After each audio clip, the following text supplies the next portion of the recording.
महाभारत का युद्ध। धरती का सबसे भीषण संग्राम।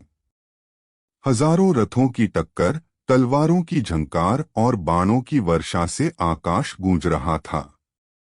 भाई ने भाई का रक्त बहाया, पिता ने पुत्र को खो दिया। हर चीख, हर आह मानो धरती को कंपा रही थी। दिन ब दिन युद्ध और भीषण होता गया।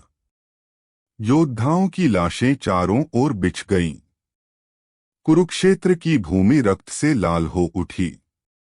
ऐसा प्रतीत होता था मानो धरती स्वयं रो रही हो और उसकी गोद रक्त की नदियों में बदल गई हो। युद्धभूमि अब भय का समुद्र बन चुकी थी। कहा जाता है कि बहते हुए इस रक्त ने एक स्थान पर इकट्ठा होकर एक रहस्यमय झील का रूप ले लिया। यह झील साधारण नहीं थी। इसमें योद्धाओं का बलिदान, उनका दर्द और उनकी आत्माओं की पुकार समाहित थी। लोग इसे रक्तसर कहते हैं, एक झील जो आज भी रहस्य है। स्थानीय लोगों का मानना है कि जब रात गहरी होती है तो रक्तसर से अजीब आवाजें सुनाई देती हैं। कभी करुण चीखें तो कभी युद्ध घोष।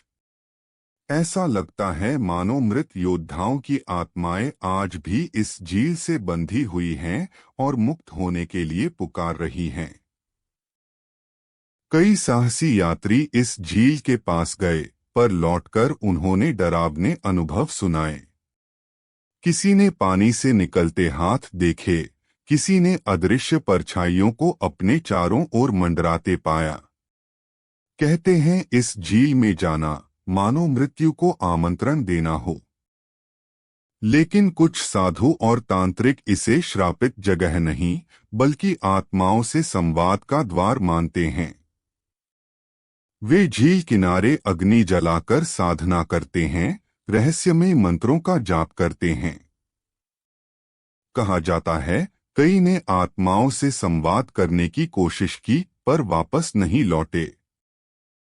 वैज्ञानिकों ने भी रक्तसर का रहस्य जानने का प्रयास किया। उन्होंने इसकी गहराई नापने के लिए आधुनिक उपकरण लगाए, लेकिन हर बार नतीजा अधूरा ही रहा। कोई कहता है कि झील की गहराई अनंत है, तो कोई कहता है कि यहाँ विज्ञान की नहीं, आत्माओं की शक्ति काम करती है। आज भी रक्तसर पर जब लाल धुंध छा जाती है तो वातावरण भयावह हो उठता है। इतिहास, विज्ञान और अध्यात्म सब यहाँ मौन हो जाते हैं।